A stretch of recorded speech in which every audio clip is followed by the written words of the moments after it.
السلام علیکم ورحمۃ اللہ وبرکاتہ۔ آج ہم سیرت کی کتاب الرحیق المختوم کی ابتدا کریں گے۔ یہ کتاب الرحیق المختوم مولانا صفی الرحمن مبارک پوری کی تصنیف ہے۔ یہ کتاب سیرت النبی کے پہلے مقابلے میں اول انعام کا حقدار قرار پائی تھی۔ الرحیق المختوم کا نام قرآن پاک کی آیت یسقون من رحیق مختوم، یہ سورہ مطففین کی آیت ہے۔ مصنف نے سیرت النبی کو خالص اور محفوظ انداز میں پیش کرنے کی نیت سے اس کتاب کا نام الرحیق المختوم رکھا ہے، یعنی مہر بند خالص مشروب۔ جس طرح جنت میں الرحیق المختوم خالص اور محفوظ ہوگا، اسی طرح سیرت کی اس کتاب میں تحریف، کمزوری اور غیر مستند روایات سے اسے محفوظ کیا گیا ہے۔ اس کتاب کے اندر شروع میں عرب محل وقوع اور قومیں سے آغاز کیا گیا ہے، اور اس موضوع کی اہمیت کا اندازہ اس بات سے لگایا جا سکتا ہے کہ نبی کریم صلی اللہ علیہ وسلم کی آمد سے پہلے عرب ایک بہترین معاشرتی، اقتصادی اور اجتماعی طور پر نظام کا حامل تھا۔ یہاں پہ ایک قائم نہیں تھی، لیکن لوگ قبائل میں تقسیم تھے اور یہ قبائل ایک دوسرے کے ساتھ مختلف طریقے سے جڑے ہوئے تھے۔ سیرت طیبہ کی مکمل آگاہی اس وقت تک ممکن نہیں ہے جب تک ہم نبی کریم صلی اللہ علیہ وسلم کے دور کے عرب کے حالات و واقعات سے آگاہی نہ حاصل کر لیں۔ اس وقت کے عرب معاشرے کے محل وقوع، قومیں اور مذاہب ہمیں اسلام کی ابتدائی صورتحال کے ساتھ اچھے طریقے سے واقف کرتے ہیں۔ عرب میں اس وقت جزیرہ نمائے عرب اس لیے کہا گیا کہ یہ تمام بر اعظموں کے بیچوں بیچ واقع تھا اور اس کے ارد گرد خشکی اور سمندری دونوں راستوں کے ساتھ مختلف بر اعظموں کے ساتھ تجارتی داخلے موجود تھے۔ اس بہترین محل وقوع کی وجہ سے شمالی اور جنوبی گوشے مختلف قوموں کی اماج کا، تجارت و ثقافت اور فنون و مذاہب کا لین دین کا مرکز رہ چکے تھے۔ عرب قومیں نبی کریم صلی اللہ علیہ وسلم کی آمد سے پہلے یہاں پہ 3 بڑی قومیں موجود تھیں جو آہستہ آہستہ کر کے ایک قوم میں رہ گئی تھیں۔ عرب باعثہ سب سے پہلی قوم تھی، یعنی وہ قدیم عرب قبائل اور قومیں جو نبی کریم صلی اللہ علیہ وسلم کی آمد تک ناپید ہو گئے تھے۔ ان کے اندر عاد اور سمود شامل تھے۔ دوسرے نمبر پہ عرب عاربہ تھی۔ یہ وہ قبائل تھے جو کہتان کی نسل سے تھے اور انہیں کہتانی عرب بھی کہا جاتا ہے۔ تیسری قوم جو نبی کریم صلی اللہ علیہ وسلم کی آمد پر موجود تھی، یعنی وہ عرب قبائل جو حضرت اسماعیل علیہ السلام کی نسل سے تھے، انہیں عدنانی عرب بھی کہا جاتا ہے۔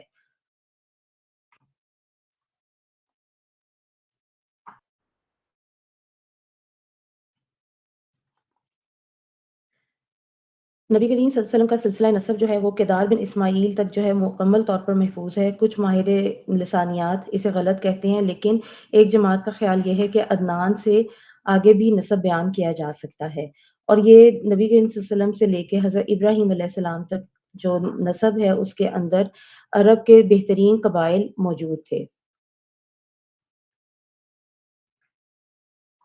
عدنان کے بیٹے کی آگے 4 بڑے قبائل وجود میں آئے۔ ان 4 بڑے قبائل میں سے ایک قبیلہ کنانا کا تھا، جس کے اندر قریش کا قبیلہ وجود میں آیا۔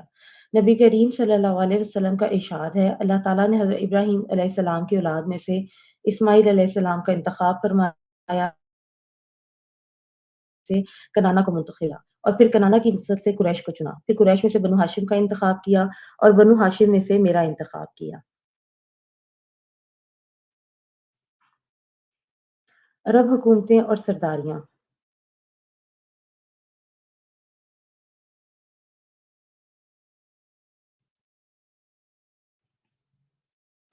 عرب میں باقاعدہ مرکزی حکومت موجود نہ تھی، بلکہ قبائلی نظام رائج تھا۔ ہر قبیلہ اپنے سردار کے زیر انتظام ہوتا تھا۔ اہم حکومتیں یمن، جس میں قدیم بادشاہی قائم تھی جیسے سبا اور حمیر، پھر ہیرا کے قبائل تھے عراق کے قریب اور فارسیوں کے زیر اثر ان کی حکومت تھی۔